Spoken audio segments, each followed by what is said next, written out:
हम previous lecture की बात करें तो प्रीवियस लेक्चर में हमने कुछ एक न्यूमेरिकल प्रॉब्लम्स को डिस्कस किया था जो कि टोटल इंटरनल रिफ्लेक्शन के ऊपर बेस्ड थी। क्लियर। यहाँ से जो है वो मैक्सिमम टाइम न्यूमेरिकल पूछा गया है, पाथ ऑफ रे पूछा गया है, टोटल इंटरनल रिफ्लेक्शन के बेस के ऊपर बहुत बार क्वेश्चन पूछे गए हैं। अब जो मैं क्वेश्चन की बात कर रहा हूँ वो क्वेश्चन भी मैक्सिमम टाइम एग्जाम में पूछा गया है, नियर अबाउट 5 to 6 टाइम ये क्वेश्चन पूछा गया है और ये जो क्वेश्चन है वो भी बेस्ड है टोटल इंटरनल रिफ्लेक्शन के ऊपर। क्लियर। अब यहाँ पे जो आपको गिवन प्रिज्म है ये आपके पास और 3 रेज हैं यहाँ पे, ये रेड कलर की है, ये ग्रीन कलर की है और ये ब्लू कलर की है। अब इसमें बताना है कि कौन सी रे जो है वो टोटल इंटरनल रिफ्लेक्शन को शो करेगी और कौन सी ऐसी रे है जो टोटल इंटरनल रिफ्लेक्शन को शो नहीं करेगी। अब अगर मैं यहाँ पे टोटल इंटरनल रिफ्लेक्शन की बात करूं तो टोटल इंटरनल रिफ्लेक्शन में क्या कंडीशन है हमारे पास, टोटल इंटरनल रिफ्लेक्शन तब मिलेगी जब एंगल ऑफ इंसिडेंट जो होगा वो ग्रेटर देन क्या होगा, क्रिटिकल एंगल। तो जब क्रिटिकल एंगल से ग्रेटर होगा तब वहां पे क्या मिलेगा आपको, रिफ्लेक्शन। उस केस में आपको रिफ्लेक्शन मिलेगा वहां पे।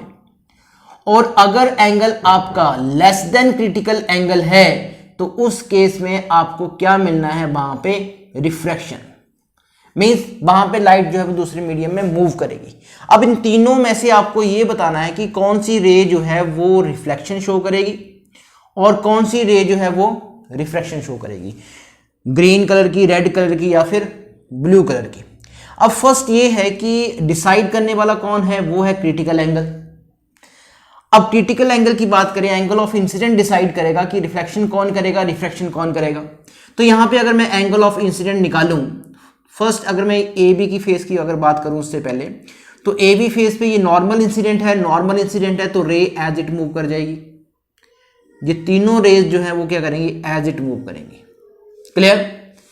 अब यहां पे अगर मैं नॉर्मल ड्रॉ करूं और एंगल ऑफ इंसिडेंट देखूं, ये मैंने नॉर्मल ड्रॉ किया, तो एंगल ऑफ इंसिडेंट की मैं यहां पे बात करूंगा कि एंगल ऑफ इंसिडेंट क्या होगा। ये एंगल 45 है, ये एंगल मेरे पास क्या होगा 45, ये 90 है तो तीनों का सम 180, तो ये 90 है तो ये 45, तो ये भी मेरे पास क्या होगा 45, तो ये एंगल भी कितना हुआ 45 डिग्री। तो यहां पे मैं अगर नॉर्मल ड्रॉ करूं और यहां पे एंगल देखूं तो वो भी मेरे को क्या मिलेगा 45, यहां पे नॉर्मल ड्रॉ करूं तो ये एंगल भी कितना होगा 45। तो ये जो एंगल मेरे को मिलेंगे वो सारे के सारे एंगल क्या मिलेंगे 45। इट मींस जो इंसिडेंट एंगल है तीनों के केस में वो क्या है, सेम। इंसिडेंट एंगल तीनों के केस में ए सी फेस के लिए क्या है, same. It means incident angle जो है वो डिसाइड नहीं करेगा कि कौन सी रे रिफ्लेक्ट करेगी और कौन सी रे रिफ्रैक्शन शो करेगी।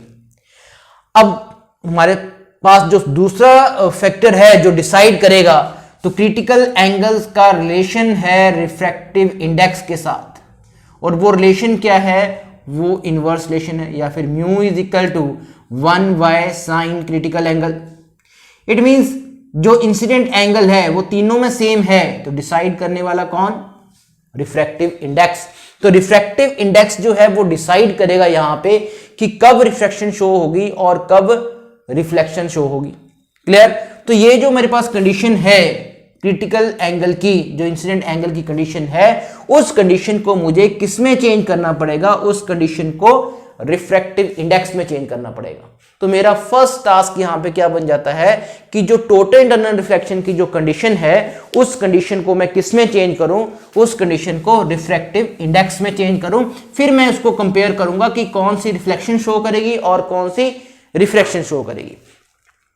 तो मेरे पास कंडीशन क्या है कि अगर एंगल ऑफ इंसिडेंट जो है वो क्रिटिकल एंगल से कम रहेगा, उस केस में क्या होगा, वहां पे टोटल इंटरनल रिफ्लेक्शन नहीं होगी, वहां पे क्या होगी, रिफ्रैक्शन। वहां पे रिफ्रैक्शन होगी। और अगर आई जो है वो ग्रेटर देन है क्रिटिकल एंगल से, तो वहां पे टोटल इंटरनल रिफ्लेक्शन होगी। अगर आई ग्रेटर है क्रिटिकल एंगल से तो वहां पे टोटल इंटरनल रिफ्लेक्शन होगी। अगर आई स्मॉलर है तो क्या होगा, वहां पे रिफ्रैक्शन होगा।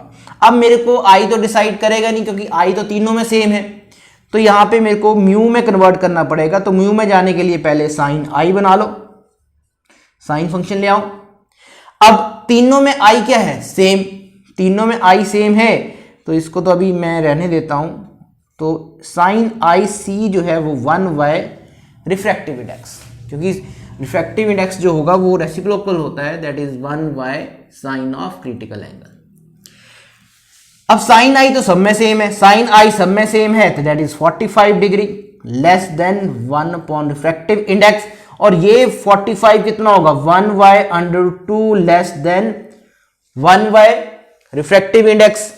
अभी देखो ये सारी कंडीशन किसकी है, ये सारी कंडीशन है रिफ्रैक्शन की, कि यहां पे रिफ्रैक्शन शो होगी इन कंडीशन में, क्लियर, रिफ्लेक्शन शो नहीं होगी। तो √2 जो है वो ग्रेटर देन हो जाएगा, रेसिप्रोकल कर दिया। और रिफ्रैक्टिव इंडेक्स जो है ग्रेट, यहां पे √2 ग्रेटर है तो रिफ्रैक्टिव इंडेक्स क्या होगा, स्मॉलर। और यहां पे अब मैं करता हूं रिफ्रैक्टिव इंडेक्स अगर स्मॉलर है, √2 की वैल्यू क्या होगी 141, उस केस में क्या होगी रिफ्रैक्शन, उस केस में क्या होगी refraction. Refraction means there is no total internal reflection.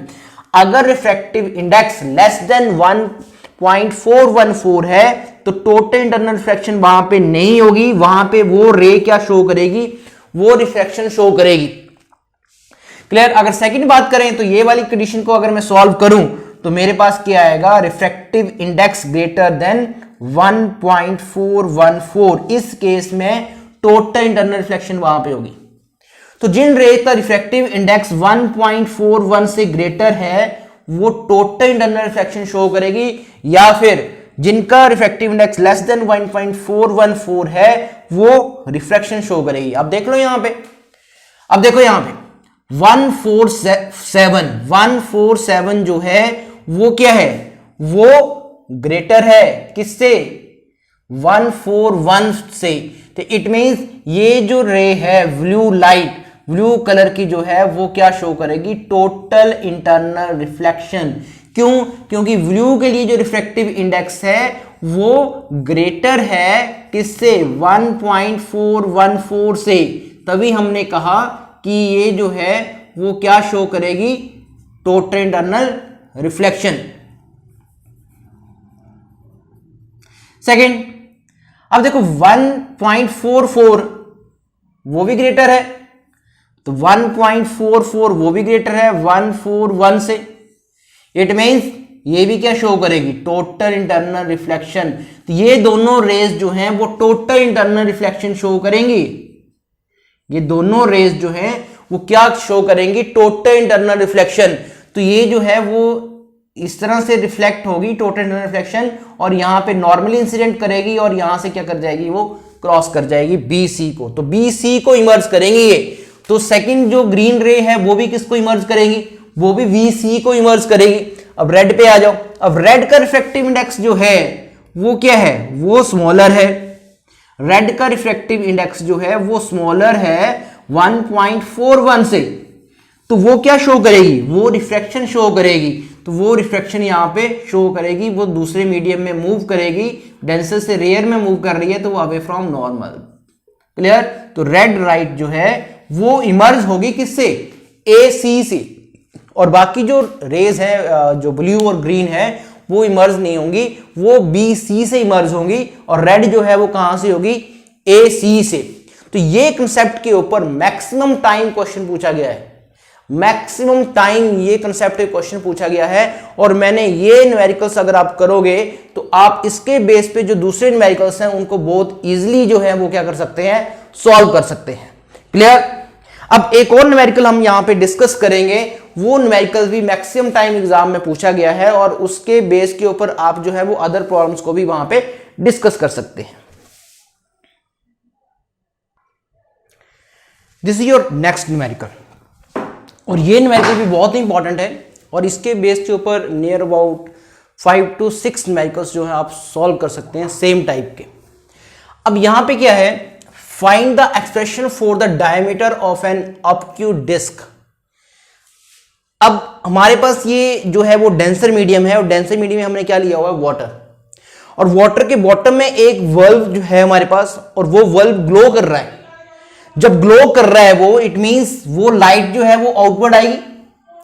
अब वो जो लाइट बाहर को आ रही है, ये मेरे पास वर्ल्ब है, तो वर्ल्ब से लाइट क्या इस तरह से आएगी? क्या वो सभी पार्ट से जो रेज को है वो अमिट कर जाएंगी? नहीं, सभी पार्ट से रेज जो है वो अमिट नहीं करेंगी। कुछ एक रेज ऐसी होंगी जिनको क्या मिलेगा? टोटल इंटरनल रिफ्लेक्शन की कंडीशन मिलेगी। ये मेरे पास जो है वो लिक्विड है, तो ये मीडियम क्या हुआ? ये मीडियम जो हुआ वो डेंसर हुआ, और ये मीडियम क्या हुआ? रेयर। तो टोटल इंटरनल रिफ्लेक्शन की फर्स्ट कंडीशन क्या है? कि light should travel from denser to rare. तो फर्स्ट कंडीशन तो फुलफिल हो रही है यहां पे। सेकेंड कंडीशन क्या है? कि angle of incident should be greater than critical angle. तो जिन रेज के लिए एंगल ऑफ इंसिडेंट जो है वो ग्रेटर देन क्रिटिकल एंगल होगा, वो रे क्या शो करेंगी? वो रिफ्लेक्शन शो करेंगी, और वो कहां पे रह जाएंगी? वो मीडियम में ही रह जाएंगी। तो ये जो रेज हैं, ये रिफ्लेक्शन नहीं शो करेंगी, ये रिफ्लेक्शन शो करेंगी। क्लियर? सेम यहां पे ये साइड की जो रे है वो रिफ्लेक्शन नहीं शो करेगी, वो रिफ्लेक्शन यहां पे क्या करेंगी? शो करेंगी, क्योंकि साइड्स की जो रेज हैं वो उनके लिए एंगल ऑफ इंसिडेंट क्या होगा? इंक्रीज होता जा रहा है इधर को, और एक पर्टिकुलर एंगल पे उनको क्रिटिकल एंगल मिल जाएगा, और जैसे ही क्रिटिकल एंगल मिलेगा तो उसके बाद जो है वो रे क्या होनी शुरू हो जाएंगी? रिफ्लेक्ट। सपोज क्रिटिकल एंगल यहां मिल गया, तो ये तो इंटरफेस पे आ गई। नेक्स्ट जो रे होगी वो क्या हो जाएगी? रिफ्लेक्ट। नेक्स्ट जो होगी वो भी क्या होगी? रिफ्लेक्ट। सेम यहां पे ये एंगल क्रिटिकल एंगल मिल गया उसको, तो वो तो इंटरफेस पे चली जाएगी, तो ये जो नेक्स्ट जो होगी वो क्या होगी? रिफ्लेक्ट। तो ओनली ये पार्ट से जो रेज हैं वो क्या होंगी? वो अमिट होंगी, वो रेयर मीडियम में जाएंगी, वो रिफ्लेक्शन शो करेंगी। तो टोटल लाइट जो है वो अमिट नहीं होगी, वो दूसरे मीडियम में नहीं जाएंगी। कुछ एक रेज जो हैं जैसे जैसे एंगल इंक्रीज होगा तो एक कंडीशन में उसको क्या मिल जाएगा? क्रिटिकल एंगल, और उसके बाद वो क्या शो करेगा? रिफ्लेक्शन। इधर को भी एंगल इंक्रीज होगा, रिफ्लेक्शन यहां पे आ जाएगा, इधर को एंगल इंक्रीज होगा, रिफ्लेक्शन हो जाएगा, और जो rays less than critical angle हैं वो क्या कर जाएंगी? वो ट्रांसमिट हो जाएंगी। तो यहां से एक पर्टिकुलर रीजन से रे जो हैं वो ट्रांसमिट होंगी, तो सिर्फ ये रीजन से रेज जो है वो क्या होंगी? ट्रांसमिट, और ये वाले रीजन से रेज जो है वो क्या होंगी? रिफ्लेक्ट। क्लियर?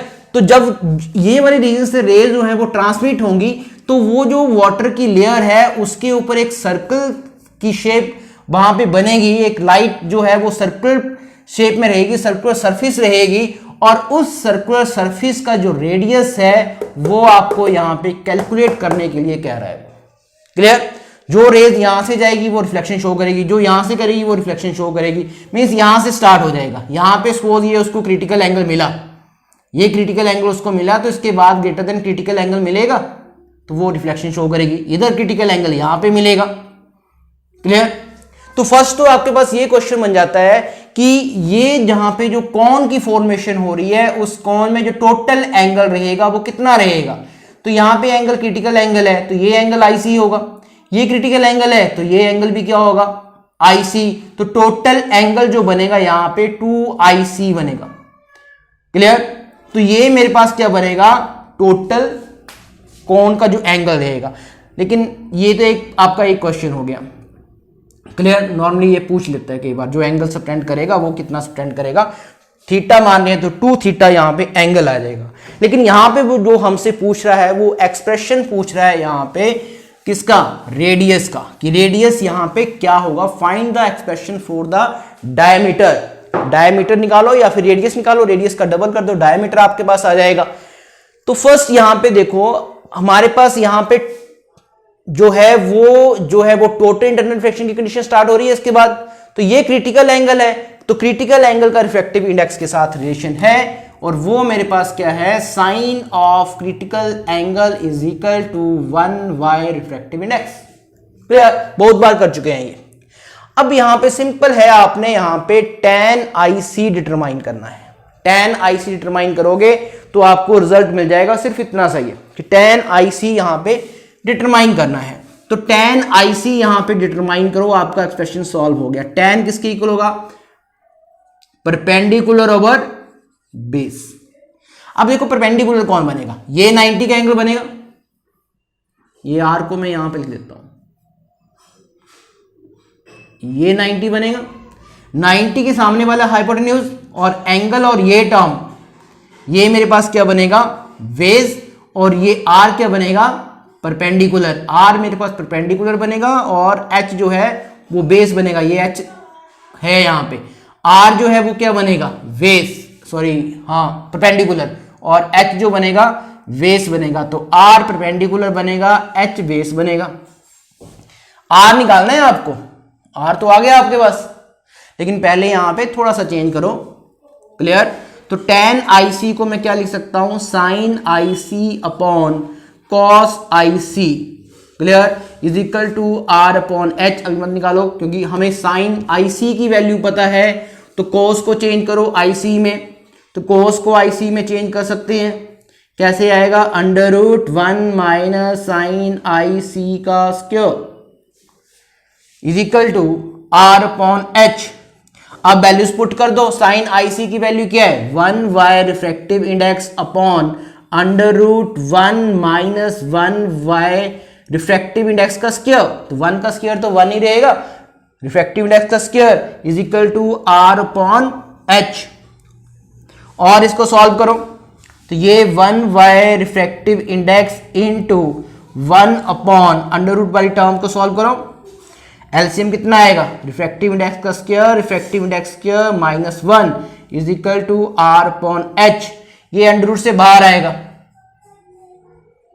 तो 1y mu square minus 1 under root से बाहर आएगा तो क्या बन जाएगा रिफ्रैक्टिव इंडेक्स, और ये डिनोमिनेटर में है, ये डिनोमिनेटर में चला जाएगा, is equal to R upon H। यहां पे क्लियर हुआ, रिफ्रैक्टिव इंडेक्स अंडर रूट से बाहर आएगा तो रिफ्रैक्टिव इंडेक्स आ गया डिनोमिनेटर में, डिनोमिनेटर में आएगा इसके रिफ्रैक्टिव इंडेक्स, नहीं पता लग रहा तो इस तरह से करो, क्लियर, डिनोमिनेटर में आएगा तो वो कहां पे मूव कर जाएगा, वो यहां मूव कर जाएगा, तो ये टर्म कट जाएगी, क्लियर।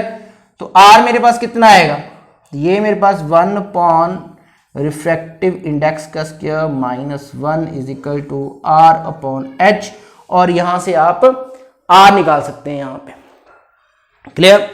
तो यहां से अगर आप R निकालें तो R कितना आ जाएगा, H यहां पे आ जाएगा, H upon refractive index square minus 1, ये हमारे पास R आ गया, क्लियर हो गया टर्म।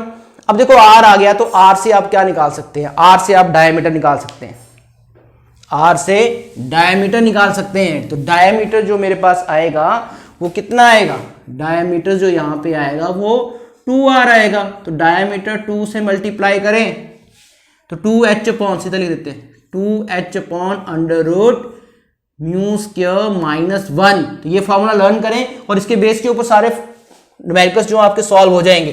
तो एक तो वो रेडियस पूछ सकता है, डायमीटर पूछ सकता है, एंगल पूछ सकता है, एंगल पूछा है तो आपने tan की वैल्यू निकालनी है, और एरिया पूछ सकता है, ये एरिया, अब ये एरिया कितना आएगा, ये एरिया आएगा pi R square, pi R square, R की वैल्यू आपके पास है तो एरिया कितना आ जाएगा, एरिया आ जाएगा पाई और आर स्क्वायर, आर की वैल्यू ये है हमारे पास, तो H square upon under root mu square minus 1 का स्क्वायर करेंगे तो क्या रह जाएगा, म्यू स्क्वायर माइनस 1 रह जाएगा हमारे पास, तो ये मेरे पास क्या आ जाएगा एरिया।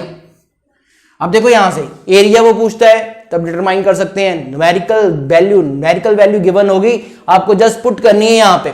तो अगर आप आर की वैल्यू को लर्न कर लें, आर की वैल्यू को लर्न कर लें तो कॉम्पिटिटिव एग्जाम में जो क्वेश्चंस आएंगे उनको सोल्व कर सकते हो आप डायरेक्ट, अगर कैम कर सकते हैं, अदरवाइज आपको ये एक्सपेक्शन करना पड़ेगा।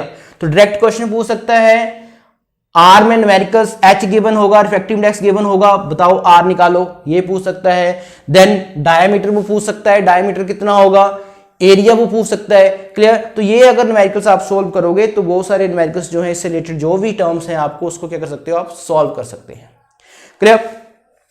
अब हम नेक्स्ट जो हमने डिस्कस करना है कि अगर हम एक जो एम्प्टी टेस्ट ट्यूब है वो अगर वाटर के अंदर है तो वो क्या शो करती है, वो शाइन करती है।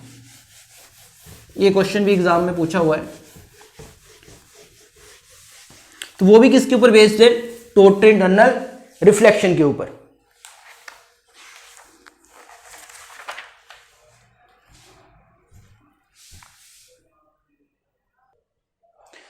This your next. Empty test tube dipped into water in beaker appears silvery when viewed from a suitable direction. Suitable direction से अगर उसको व्यू करें तो वो शाइन करती है, वो सिल्वर की तरह दिखेगी आपको। तो ऐसा क्यों हो रहा है? क्योंकि यहाँ पे भी टोटल इंटरनल रिफ्लेक्शन यहाँ पे हो रहा है। तो ये जो रे है वो क्या कर रही है? रिफ्लेक्ट कर रही है यहाँ पे, क्योंकि टोटल इंटरनल रिफ्लेक्शन की कंडीशन मिलेगी डेंसर टू रेयर। तो ये वाटर डेंसर हो जाएगा और ये एम्प्टी ट्यूब है तो ये मीडियम क्या हो गया? रेयर। और एक particular from a suitable direction, एक पर्टिकुलर डायरेक्शन में उसको क्या मिलेगा? Angle greater than critical angle. और जब उसको एक पर्टिकुलर डायरेक्शन में ग्रेटर देन क्रिटिकल एंगल मिलेगा तो वहां पे जो रेज हैं वो क्या करेंगी? रिफ्लेक्ट होंगी। और जब हम उनको व्यू करेंगे रिफ्लेक्टेड रे को तो वो हमें क्या दिखेगी? वो जो शाइनी दिखेगी जो हमारे पास जो टेस्ट ट्यूब है। क्लियर? तो यहाँ पे जो रीजन है वो रीजन क्या है? Total internal reflection. तो टोटल इंटरनल रिफ्लेक्शन की वजह से वो किसकी तरह दिखेगी? सिल्वर की तरह। Is this clear? रिपीट कर रहा हूं, कंडीशन मिल रही है एक पर्टिकुलर एंगल में देखें तो डेंसर और रेयर तो पहले से ही है। सेकंड कंडीशन क्या है? Greater than critical angle. तो पर्टिकुलर डायरेक्शन में अगर उसको व्यू करें तो वो कंडीशन भी मिल जाएगी ग्रेटर देन क्रिटिकल एंगल, और वहां पे रिफ्लेक्शन होगी। रिफ्लेक्टेड रेज जो है वो हमारी आई जो है वो रिसीव करेगी, रेटिना रिसीव करेगी, और वो जो आपके पास एम्प्टी टेस्ट ट्यूब है वो किसकी तरह दिखेगी? सिल्वर की तरह। नेक्स्ट ये क्वेश्चन हमारे पास नेक्स्ट, यहां पे आपने क्या करना है? यहां पे उसने पूछा हुआ है कि एक पी क्यू रे है वो नॉर्मली इंसिडेंट कर रही है ए बी सरफेस पे। ए बी फेस जो है प्रिज्म का उस पे नॉर्मली इंसिडेंट कर रही है। तो इस रे के पाथ को ट्रेस करो कि आगे जो पाथ होगा वो किस तरह से होगा। तो एंगल जो है वो गिवन है 60 डिग्री और रिफ्रैक्टिव इंडेक्स यहां पे गिवन है। पाथ ट्रेस करो कि रे का पाथ कैसा होगा। तो पाथ कैसा हो सकता है? ये रे यहां से यहां आ सकती है, ये रे यहां से दूसरी तरफ जा सकती है, इन दोनों में से कुछ भी हो सकता है। रे यहां पे भी आ सकती है। तो वो रे का पाथ बताना है कि वो रिफ्लेक्ट करेगी या रिफ्रैक्शन होगी या टोटल इंटरनल रिफ्लेक्शन होगी, वो आपको यहाँ पे बताना है कि क्या होगा। क्लियर? और जो रे का पाथ आपको यहाँ पे बताना है कि रे का पाथ जो रहेगा वो किस तरह से रहेगा। तो ये आपको यहाँ पे बनाना है, इंपॉर्टेंट क्वेश्चन है ये। तो फर्स्ट, अगर मैं यहाँ पे रे को नॉर्मली इंसिडेंट कर रही है तो ये डेविएट नहीं होगी, वो एज इट मूव कर जाएगी। एज इट मूव करेगी, ये थोड़ा सा मैं एक्सटेंड कर देता हूँ, ये एज इट मूव कर गिरे, डेविएट नहीं हुई। अब ये एंगल 60 है, ये 90 है। क्लियर? यहां पे मैं नॉर्मल ड्रॉ कर देता हूं, ये मैंने नॉर्मल ड्रॉ कर दिया। अब ये एंगल कितना होगा? ये एंगल को x माना तो x plus 90 plus 60 is equal to 180। तो ये मेरे पास कितना आएगा? 180 माइनस 150, 90 प्लस 60 150। तो ये मेरे पास कितना आएगा? 30 आएगा ये एंगल। तो ये एंगल जो आएगा मेरे पास वो 30 डिग्री आएगा। अब ये एंगल और यहां तक 90 है तो ये कितना रह गया? 60। तो ये एंगल जो रहेगा वो मेरे पास क्या आएगा? 60 डिग्री। मीन्स जो इसका जो इंसिडेंट एंगल है रे का यहां पे, वो इंसिडेंट एंगल जो है वो कितना आया मेरे पास?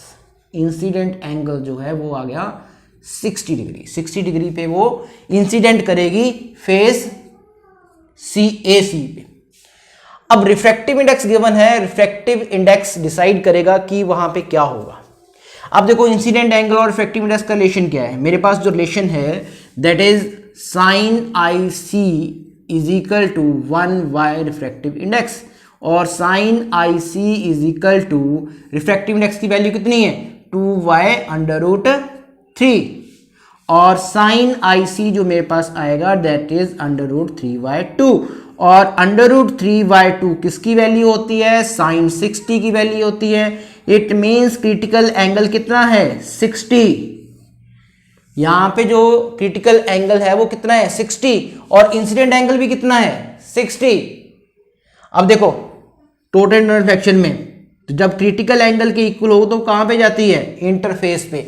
तो ये जो रे है, तो ये जो एंगल है इक्वल टू क्रिटिकल एंगल है, क्योंकि क्रिटिकल एंगल कितना है? 60, और रे का जो इंसिडेंट कर रही है वो भी 60 पे कर रही है, तो ये इंटरफेस पे जाएगी इधर। क्लियर?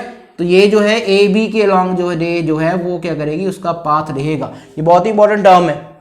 अगर एंगल ग्रेटर देन 60 होता, एंगल 60 होता तो वो रिफ्लेक्ट कर जाती, अगर एंगल जो है यहाँ पे एंगल लेस देन 60 आता तो वो ट्रांसमिट कर जाती, वो दूसरे मीडियम में पहुंच जाती।